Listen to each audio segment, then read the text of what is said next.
Hulu. Assalamualaikum warahmatullahi wabarakatuh. Perkenalkan, nama saya Andriawan Bagus Hantoro, peserta PPG dalam jabatan kategori 2. Saya akan melaksanakan praktek pembelajaran dalam rangka untuk memenuhi uji kinerja PPL PPG dalam jabatan yang akan dilaksanakan pada tanggal 13 Desember 2022. Demikian, terima kasih. Wassalamualaikum warahmatullahi wabarakatuh. Assalamualaikum warahmatullahi wabarakatuh. Waalaikumsalam warahmatullahi wabarakatuh. Bagaimana kabar hari ini? Alhamdulillah, luar biasa. Allahu Akbar. Ya, oke. Hari ini kita akan mempelajari sejarah sesuai dengan materi. Kaitannya dengan apa yang akan kita bahas adalah lanjutan dari materi sebelumnya. Namun sebelum kita mulai pembelajaran, sebaiknya tetap kita mulai dengan berdoa terlebih dahulu. Setidaknya nanti kita ketika mempelajari sesuatu mendapatkan berkah hingga ilmu juga bermanfaat. Gitu ya. Amin. Silakan itu tempatnya diminta untuk berdoa. Ya, saya tidak perlu begitu. Siap, mulai.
Silakan, kalau sudah, sebelum kita mulai pembelajaran, sebaiknya kita cek kesiapan kalian. Misalnya apakah sudah rapi kalian hari ini? Sekarang semuanya berdiri dulu. Dicek kalian, utamanya laki-laki baju dimasukkan dasi. Sudah rapi semua berarti? Kalau sudah, silakan duduk kembali.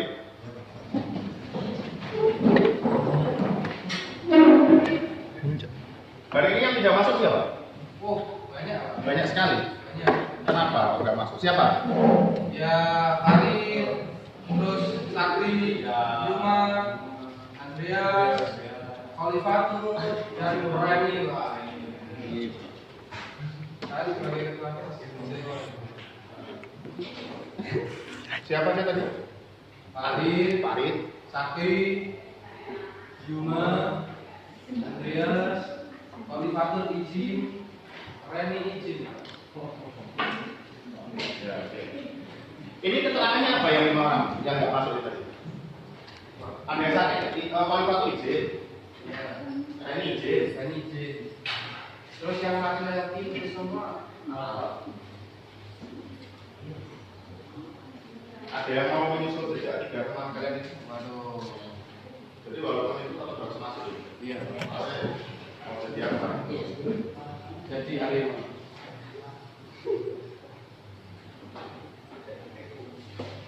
Baik, saya lanjutkan kaitannya dengan apa yang akan kita bahas pada kali ini, yaitu berkaitan dengan gerakan separatis.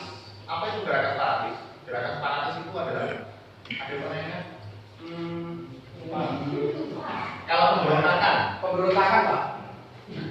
yang akan kita bahas pada pagi hari ini, salah satu gerakan separatis yang muncul di Indonesia. Pasti saya sampaikan dulu tentang tujuan pembelajaran hari ini.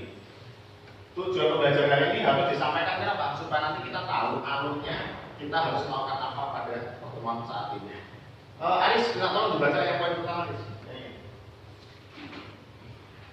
Kelihatan? Melalui tayangan video, peserta didik dapat dengan benar memahami latar belakang pemberontakan G30S. Ya. Kemudian Raffi, poin kedua Wi. Melalui berbagai sumber belajar, peserta didik dapat dengan kritis menganalisis latar belakang dan menggunakan film bentuk S. Sudah.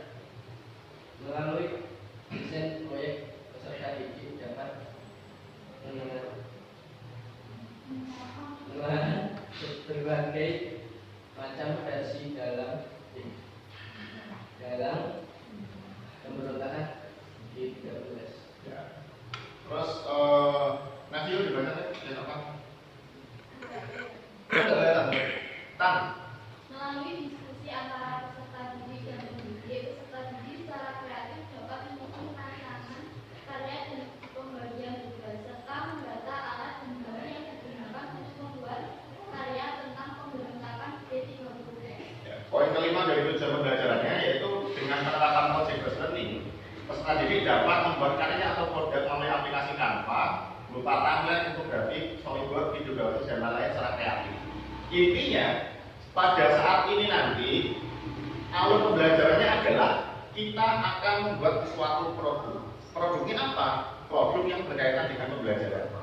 Kalau pembelajarannya tentang G30S, arahnya nanti kita akan membuat karya atau produk melalui aplikasi Canva berupa template, infografik, nanti akan ada poster dan sebagainya, storyboard, video grafis dan lain-lain. Seperti itu. Tapi kan itu untuk tujuan pembelajaran. Sebelum kita mulai pembelajaran hari ini, saya akan putarkan satu video dulu, setidaknya untuk apa persepsi ya.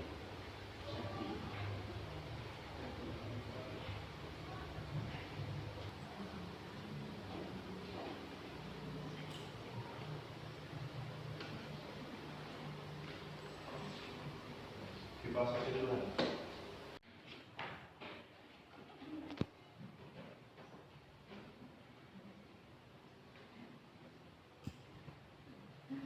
Sudah menonton film G30SPKI kan?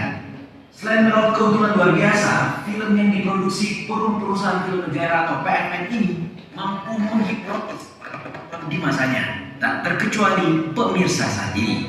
Namun, kendati digambarkan sebagai film dokumenter yang didasari dokumen dan fakta sejarah, nyatanya kalau dianalisis secara kritis, ditemukan masih terdapat sejumlah materi dalam film yang justru berkebalikan dengan realitas sebenarnya. Data fakta akan mengulas sejumlah hal menarik sekaligus ketidaksesuaian antara materi film yang dikisahkan dengan. Subscribe channel ini dan aktifkan lonceng notifikasi kamu untuk mendapatkan video edukatif dari data fakta.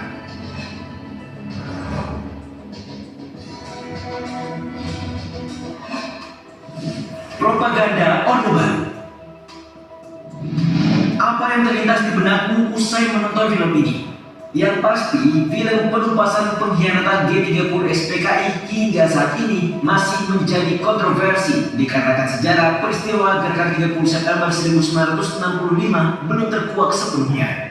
Kita ingat, pada era Orde Baru setiap tanggal 30 September, stasiun televisi nasional TVRI selalu menayangkan film ini. Ketika rilis pertama pada tahun 1984, film tersebut bahkan menjadi tontonan wajib bagi para siswa komunisme yang pernah besar di Indonesia musnah untuk selama-lamanya. Di sisi lain, tidak semua peristiwa yang disuguhkan dalam film itu merupakan peristiwa yang sebenarnya. Itulah salah satu alasan mengapa, seperti dilansir Tirto.id, era informasi menghentikan pemutaran wajib film tersebut. Bahkan sejarawan Hilmar Farid seperti dikutip Tempo menegaskan 30 September 1965 yang dibumbui pula oleh sejumlah fantasinya. Ya, Hilmar yang saat ini menjabat Dirjen Kebudayaan Kemendikbud bilang begini, dari segi produksi kita lihat pembuatannya ditangani langsung PFN dengan Restu Soeharto. Sementara itu, Budi Irwanto, Prof. Kajian Asia Tenggara bidang film di National University of Singapore menyebut film tersebut berhasil menjalankan fungsinya sebagai film propaganda dengan baik dan sukses memengaruhi sebagian besar alam pikiran rakyat Indonesia.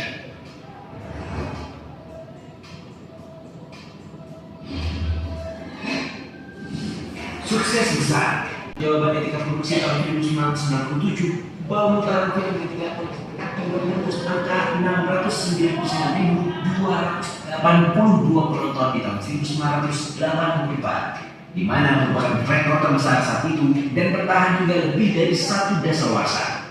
Belum lagi tahun 1988, Majalah Tempo dalam laporannya mengungkap film tersebut menghabiskan biaya 800 juta rupiah, menjadikannya film termahal Indonesia yang diproduksi pada dekade 1980-an. Sejalan dengan itu, film yang skenario-nya ditulis oleh Arifin Senur bersama sejarawan andalan Orde Baru Nugroho Notosusanto itu meraih sejumlah prestasi. Ya, film ini masuk dalam 7 nominasi Festival Film Indonesia atau FFI 1984, kendati hanya memenangkan 1 piala citra untuk kategori skenario terbaik. Namun meraih piala Atlas sebagai film unggulan terlaris pada tahun 1984 sampai 1985. Thomas Barker, seorang pengamat film, dalam tulisannya di buku Mau Dibawa Kemana Sinema Kita tahun 2011 mengungkap penghargaan yang diraih film Orde Baru itu merupakan gabungan dari kepentingan negara dan FFI. Itu Saskia Gerwangi sejak awal 1965 memang intens berada di Lubang Buaya bersama organisasi muda lain, namun untuk pelatihan dalam rangka persiapan konfrontasi dengan Malaysia.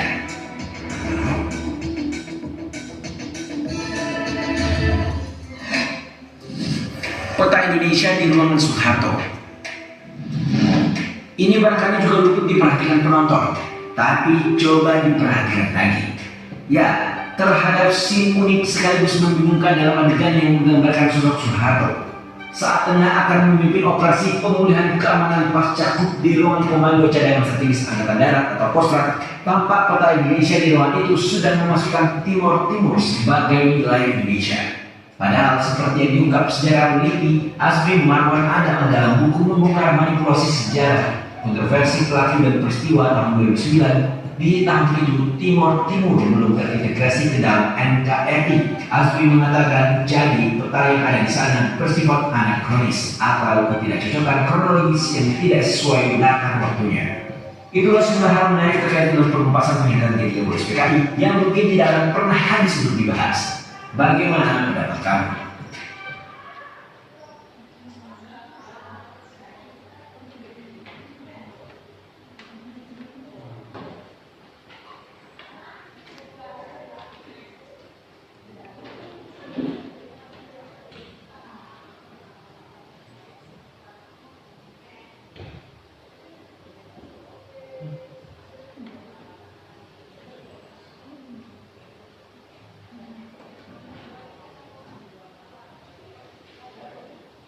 Tadi video tentang peristiwa G30S yang mana sudah ada di antara kalian yang belum nonton film G30S?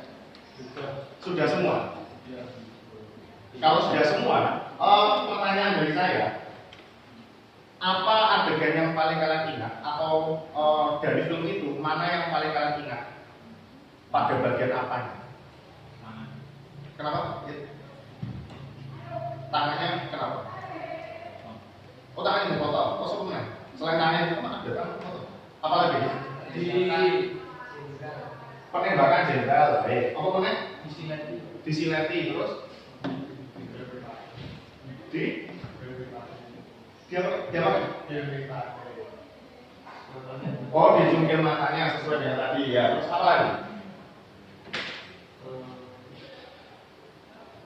Apa?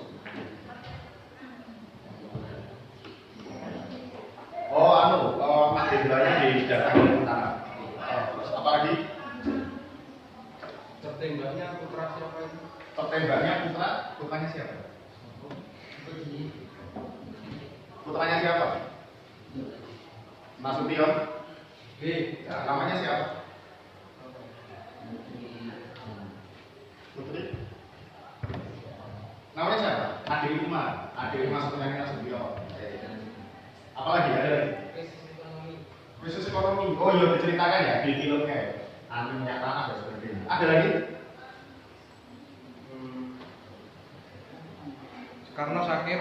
Soekarno sakit, betul. Apalagi Ustaz? Banyak sekali film-film. Apalagi? Pak Kemal. Apalagi? Ada lagi? Ya tadi kalau di situ ada peta Indonesia yang sesuai. Terus ada lagi adegan-adegan yang lain.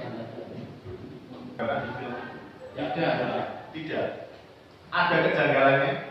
Ya. Ya tentunya kalau kita bicara kejanggalannya apa, akan banyak sekali karena sebagai tadi juga sudah disampaikan oleh video tadi. Baik. Untuk selanjutnya, materi yang akan kita bahas tadi kaitannya G30S.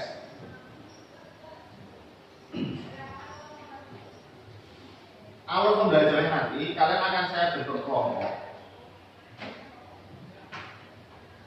Kita ambil kelompoknya 4 atau 5 kelompok saja. Jadi akan ada yang akan kita bahas, materinya apa, setiap kelompok nanti akan berbeda satu dengan yang lainnya. Lalu kegiatan kelompok kalian bagaimana? Tadi sudah saya sampaikan di awal, nanti kalian akan membuat sebuah karya produk yang nanti bisa dipamerkan atau mungkin diunggah di sosial media masing-masing. Kalian ada yang bisa membuat poster, kanva atau kanva. Dari kanva itu tadi, nanti kalian akan bisa membuat berbagai macam karya berupa infografik, poster dan sebagainya. Itu nanti anggota kelompoknya masing-masing akan menghasilkan karya seperti itu. Silakan kalau begitu kita bentuk kelompok. Kelompoknya saya menentukan atau kalian yang menentukan sendiri? Kalau dari saya, berarti silakan saya beri kesempatan pada kalian untuk membentuk kelompok sesuai dengan kesepakatan. Silakan saya beri hitungan 1 sampai 10. 1, 2, 3, 4, 5.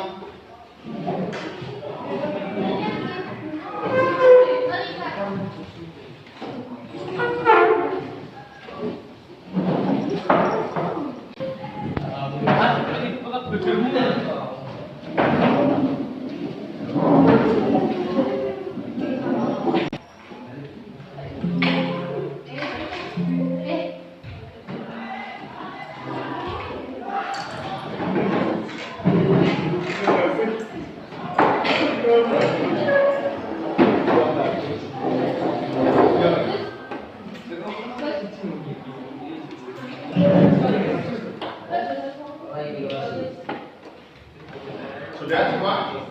Kira-kira ini gambar apa ini? Ini salah satu gambar dari diorama. Diorama itu adalah replika. Ini dapat kalian tonton kalau nanti kalian ke Jakarta. Itu Pak? Iya, ini Pak. Nah, ini Pak. Yang mana ini salah satu penggambaran dari peristiwa D13 pada waktu itu ketika Majen TNI Spangman itu diculik oleh anggota Partai Komunis pada waktu itu. Ini diangkat senjata PDI. Ini ada jalan-jalan. Kalau sudah dibentuk kelompok, silakan ini saya berikan LKPD. Tapi nanti LKPD ini juga bisa kalian scan. Yang pakai HP. Baik. Ada yang bisa cam scanner atau untuk scan? Nah, yang bisa silakan di scan pakai HP. Yang bawa habis.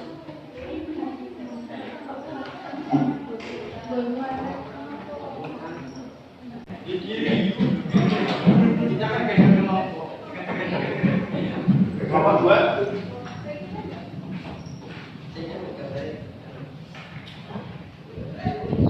Kelompok 3.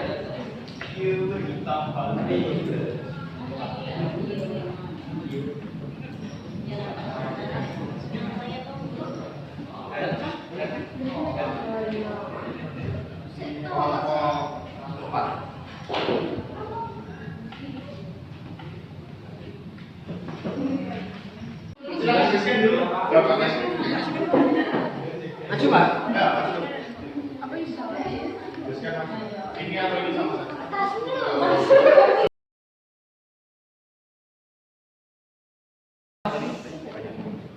Gambarnya beda. Masih demokrasi.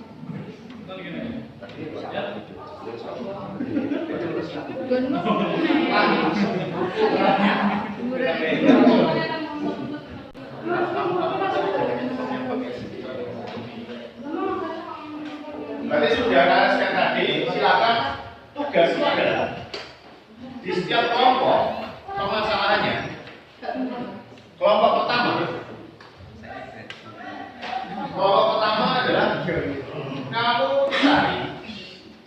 belakang atau faktor penyebab atau dalang di balik peristiwa itu. Yang pertama dari konflik internal angkatan darat, itu yang kelompok satu. Yang kelompok dua, latar belakang peristiwa G30S itu adalah dibantu kelompok satu itu konflik internal. Yang kelompok dua itu adalah didukung oleh CIA, organisasi rahasia Amerika. Yang ketiga itu adanya pertemuan petinggi Inggris dan AS.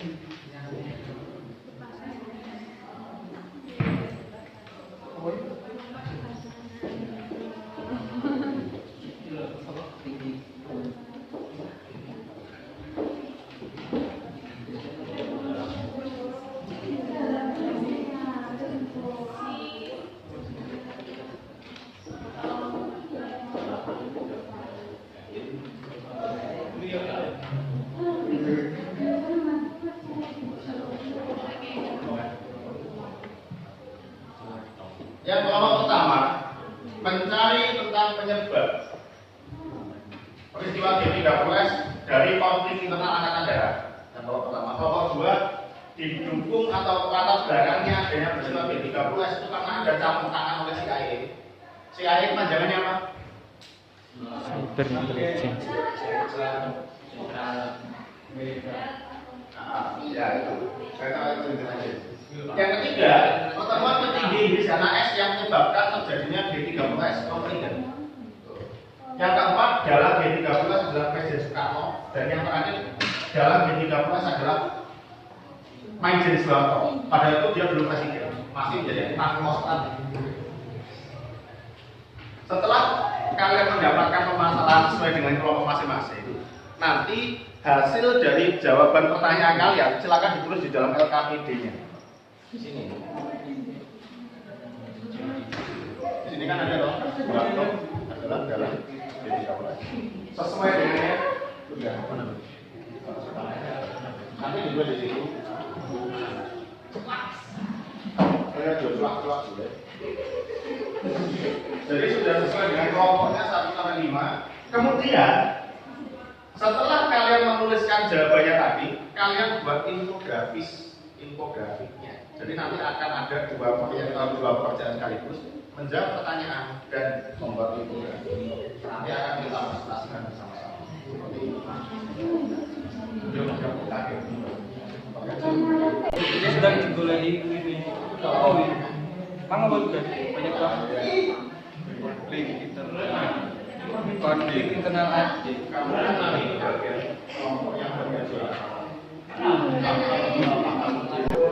Terus ini ditulis ya sekolahnya, kelasnya, kelompoknya. Ayo, tapi ini ya saya coba. Bagaimana? Kalau misalnya nanti di sini kurang paham, nanti bisa cari dosen. Ya, identitas sekolah, kelas, kelompoknya. Kamu pakai kacamata sudah kelihatan. Oh, teman-teman. Ingat nih. Banyak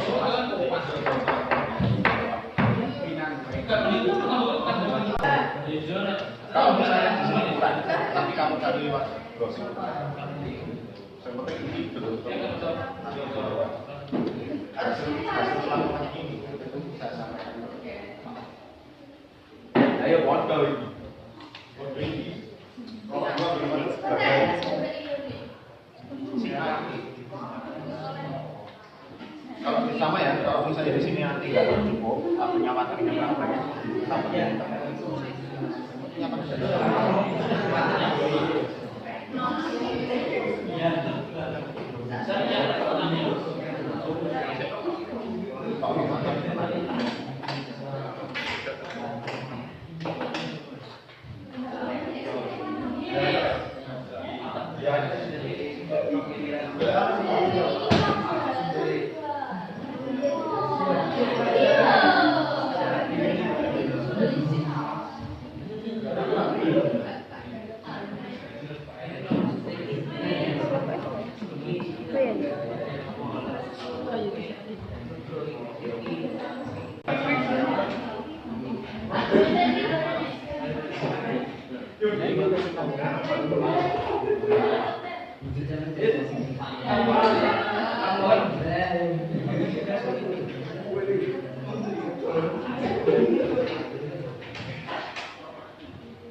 Ada yang tahu makna kata kontroversi?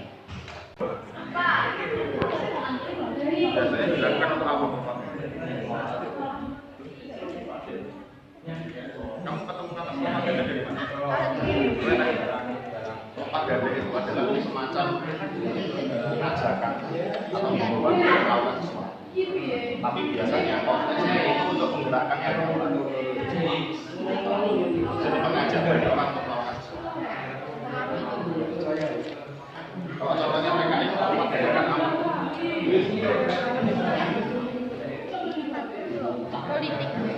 Politik. Mereka yang memperdayakan.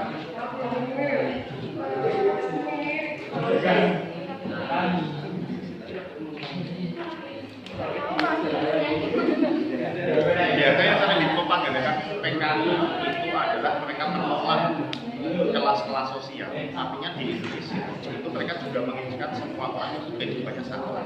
Makanya yang diajak oleh PKI itu kebanyakan dari golongan buruh tani dan orang rakyat kecil. PKI itu benci dengan priai, harus benci dengan orang kaya. Soalnya dianggap mereka nggak adil.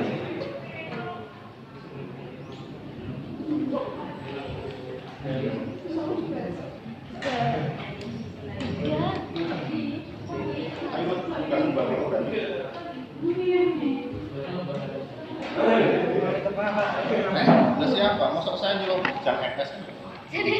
Saya masih kecil.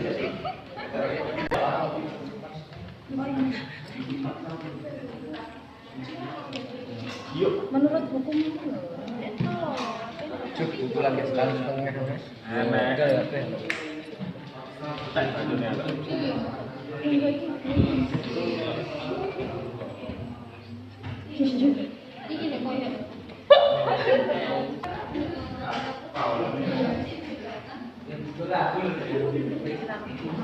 Silakan kalau mungkin dari kelompok yang lain ada pertanyaan yang sulit, cara mengerjakannya bagaimana? Kelompok ini kelompok 3 ya? Iya. Ada di situ.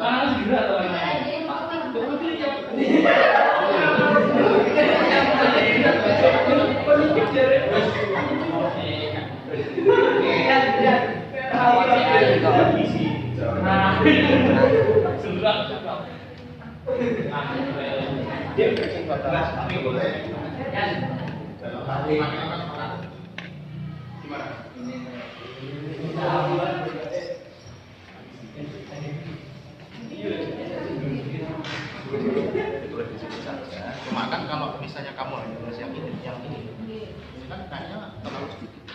Bukan ambil materi dari itu. Cara memulai MB, mulai jawaban. Penyebab atau mungkin G13 PKI campur tangan sama AS kan awalnya kalau fantasi yuk boleh jajal ketemu Iya,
Nanti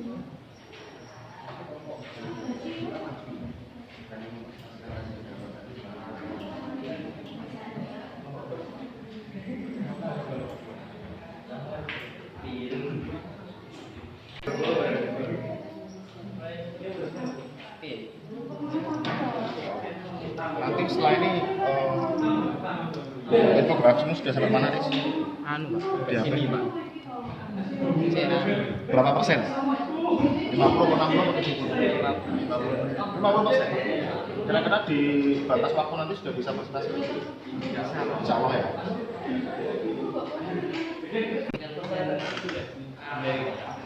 Mas apa nih?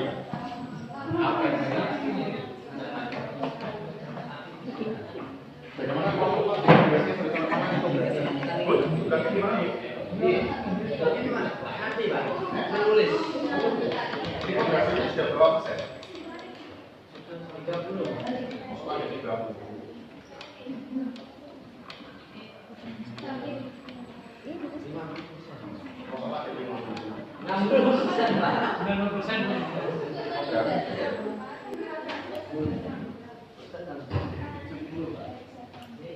Sebentar lagi bisa maju loh. Insya Allah. Kalau sendiri kan dari satu. Kelompok 1 sampai dengan 5. Hasilnya sudah siap untuk dipresentasikan atau belum? Siap. Siap dong.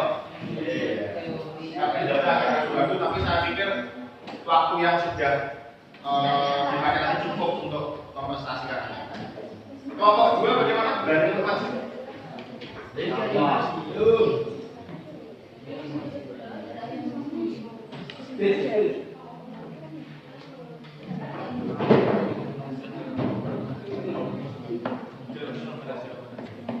Jadi yang satu buka, yang satu presentasi, sebagian lagi menguatkan, membantu, yang nanti untuk kelompok kan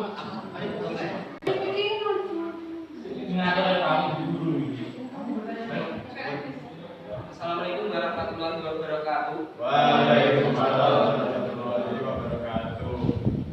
Di sini kami kelompok 2 ingin mempresentasikan 5 versi pelaku peristiwa G30S yang akan dijelaskan teman saya di sini.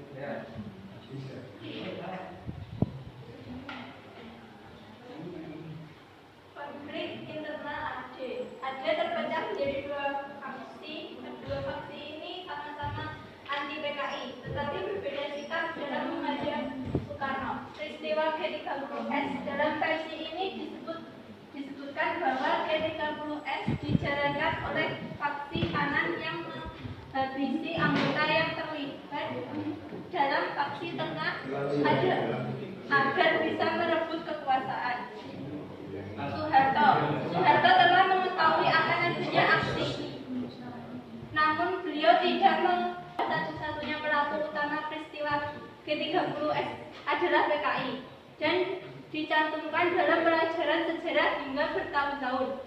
Soekarno terdapat 3 buku yang menyebutkan Soekarno terlibat dalam 30S dan ketiga buku tersebut menuduh bahwa Soekarno sebagai dalangnya. CIA sebagai dampak dari Perang Dingin Amerika Serikat akan melakukan segala cara agar Indonesia tidak jatuh ke tangan komunis.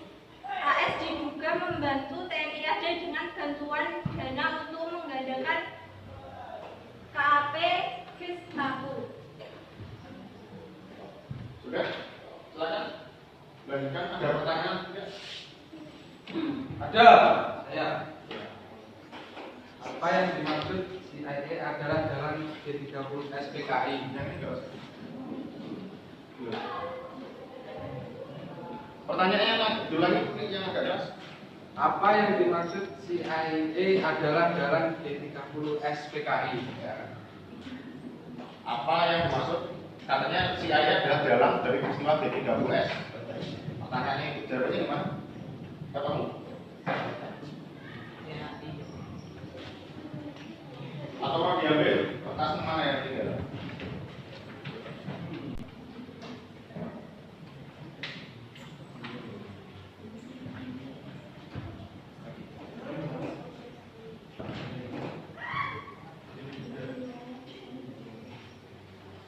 Bagaimana? Ketemu atau bingung? Diulangi lagi Pak pertanyaannya. Oh, diulangi lagi. Tapi diulangi lagi pertanyaannya sekarang mampu berbagi. Apa yang dimaksud CIA adalah dalam G30S PKI? CIA adalah dalam dari peristiwa G30S PKI. Jadi mungkin kalau saya boleh membantu menerjemahkan pertanyaan Raffi, mungkin yang dimaksud adalah apakah si KAI itu punya campur tangan dalam peristiwa G30S? Iya enggak. Itu maksud saya. Karena Raffi itu bukan balik.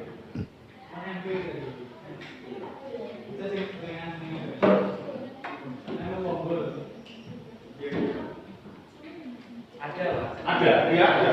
Memang ada. Apa? Bekerjasama dengan suatu kelompok dalam tubuh AD Angkatan Darat untuk memprovokasi PKI agar melakukan gerakan kudeta. Selain itu, PKI dihancurkan.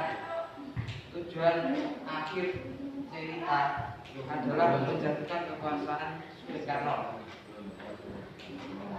Jadi bagaimana Raffi jawabannya?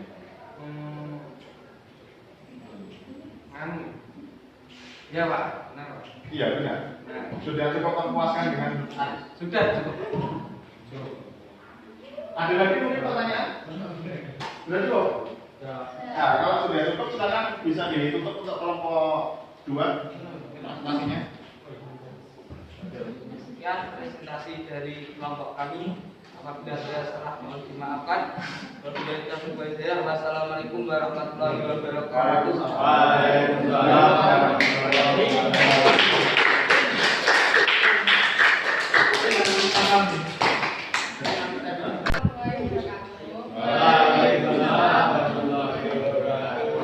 Silakan kami dari kelompok 4 ingin mempresentasikan fakta peristiwa G30S PKI. 5 fakta peristiwa G30S PKI. 5 fakta peristiwa G30S PKI. 1. Bertujuan menggulingkan Soekarno. Sejarah mencatat gerakan Gerakan 30 September bertujuan untuk menggulingkan pemerintahan Presiden Soekarno dan mengubah Indonesia menjadi negara komunis. 2. Menggugurkan 7 perwira. 1. Jenderal Ahmad Yani. 2. Maijen R. Suprapto. 3. Maijen MC Haryono. 4. Maijen S. Parman. 5. Brigjen D.I. Panjaitan. 6. Brigjen Sutoyo. 7. Ratu Pierre Terrier. 3. Peran CIA dalam skenario G30S PKI. Selain bertujuan menggulingkan Soekarno, ternyata ada juga keinginan lain, yakni untuk mengambil alih kekayaan Indonesia yang dilakukan salah satu agensi Amerika Serikat, CIA. Soekarno berhasil membubarkan PKI. Setelah peristiwa G30S PKI, rakyat menuntut Presiden Soekarno untuk membubarkan PKI. Kemudian memerintahkan Soeharto untuk membersihkan semua unsur pengaruh PKI. 5. 1 Oktober menjadi hari kesaktian Pancasila. Tanggal 1 Oktober diperingati sebagai hari kesaktian Pancasila untuk mengenang jasa 7 pahlawan revolusi yang gugur. Kemudian Presiden Soeharto menggagas dibangunnya Monumen Pancasila Sakti di Lubang Buaya, Jakarta Timur. Oke, bagaimana selanjutnya? MC-nya bagaimana? Mungkin ada yang mau bertanya. Hah? Gimana lu? Ada masuk? Mungkin ada yang mau bertanya dari kelompok lain. Silakan. Barangkali ada pertanyaan dari kelompok lain. Silakan. Kenapa Soekarno disebut sebagai dalang G30S PKI?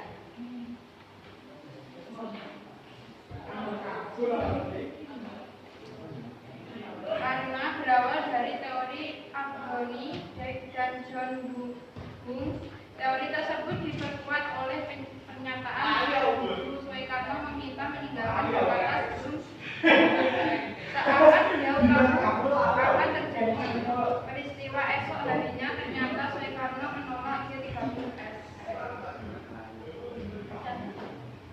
Bagaimana? Kalau sudah terpuaskan?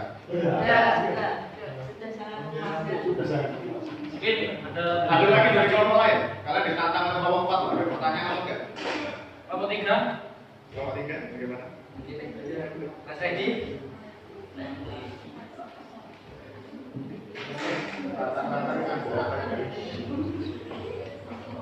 Bagaimana kelompok lain? Sudah cukup atau mau ada pertanyaan lagi yang mau disampaikan? Sudah cukup. Kalau sudah cukup, silakan bisa ditutup presentasinya. Sekian presentasi dari Bapak kami. Terima kasih. Assalamualaikum warahmatullahi wabarakatuh. Waalaikumsalam.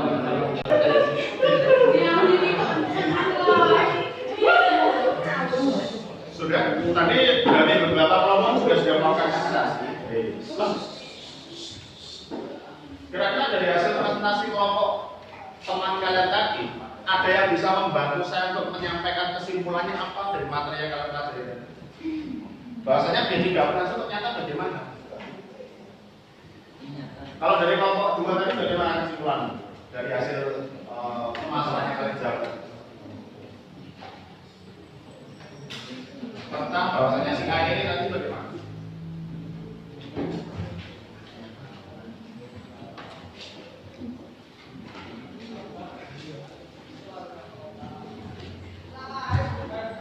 Si kaya bagaimana kelompok 2? Amerika Serikat sangat khawatir Indonesia akan suatu pertahanan. Kaitannya dengan beberapa versi tentang G30S, siapa yang ada di balik peristiwa itu. Salah satunya tadi disampaikan betul, si KIA. Kalau dari kesimpulan teman kalian, ada ketakutan yang dialami oleh Amerika Serikat. Amerika Serikat takut apabila Indonesia itu menjadi negara komunis. Kenapa? Karena kalau kita melihat Indonesia itu wilayahnya sangat luas, penduduknya sangat banyak, orang-orangnya sangat pintar, apalagi sumber dayanya baik sumber daya manusia maupun sumber daya alam. Kalau misalnya nanti Indonesia jatuh menjadi negara komunis, otomatis dia akan menjadi temannya Amerika atau musuhnya Amerika. Musuhnya Amerika. Karena itu bertolak belakang dengan ideologinya. Kalau Amerika ideologinya apa? Liberalisme, kapitalisme. Dengan komunisme itu mengusung ideologi dari Eropa, yaitu dari Uni Soviet, dan itu sangat bertolak belakang. Itu tentang konflik, bukan konflik ya. Siapa yang ada di balik peristiwa G30S? Salah satunya si AI. Kalau dari kelompok 4 tadi, kesimpulannya apa dari materi yang kalian jawab tadi? Dari jawaban dari Johannes, garis itu dibuat oleh pernyataan si Tujuh seorang menjalankan kata setuju karena dia tahu akan terjadi peristiwa yang sebelumnya. Karena menolak Kemungkinan apa yang disampaikan oleh kelompok 4 itu berkaitan dengan bahwasanya ternyata Soekarno itu ada sangkut pautnya dengan G30S. Ada teori yang mengatakan bahwa Soekarno itu tahu kalau akan ada pemberontakan, makanya beliau meninggalkan lokasi Istana Negara. Kemungkinan besar asumsinya adalah bahwasanya kedekatan antara PKI dengan pemerintahan atau Soekarno itu sudah mulai terlalu dekat, dan itu mungkin membahayakan. Sehingga memang banyak sekali muncul teori-teori seperti itu. Namun intinya, apa pembelajaran yang bisa kita ambil pada hari ini setelah kalian belajar tentang G30S? Pesan-pesannya apa? Apakah kita meneruskan perjuangan beliau-beliau ini? Tidak. Ada yang tidak. Berarti kalau meneruskan perjuangannya ini, lambang ini paluan itu tidak. Ojo insya Allah kurang aja. Intinya adalah jangan sampai kita, siapapun peristiwa yang ada di balik G30S, entah itu si AI, entah itu Soeharto, Soekarno, dan yang lain, yang harus kita perhatikan utamanya adalah jangan sampai kejadian itu terulang lagi. Karena terlepas dari itu pemberontakannya antara siapa, tapi yang paling dikorbankan itu adalah rakyat yang tidak tahu apa-apa. Sehingga setidaknya pada hari ini kita belajar tentang kemanusiaan. Kita tidak boleh sampai mengorbankan teman, mengorbankan rakyat kecil hanya untuk kepentingan ideologi. Karena yang paling paling penting itu adalah kemanusiaan. Siapa yang bisa memanusiakan manusia, maka dia juga akan diperlakukan dengan baik. Tapi kalau kalian tidak memperlakukan manusia dengan sewajarnya, kamu suruh-suruh, nggak saduki, nanti suatu saat kamu juga akan disuruh-suruh dan bisa ada hukum. Mungkin itu sih. Ada yang mau disampaikan lagi dari kalian? Sudah cukup? Sudah berapa?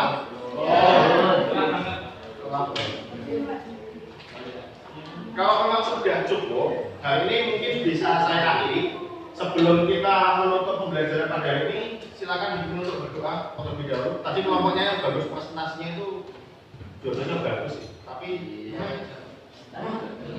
enggak untuk dari Roma. Ya, dipimpin doa lagi.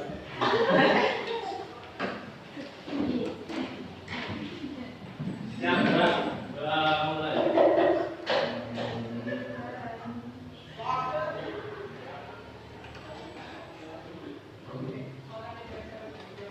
Selesai. Terima kasih untuk pembelajaran pada hari ini. Silakan selanjutnya tetap belajar. Terima kasih. Wassalamualaikum warahmatullahi wabarakatuh.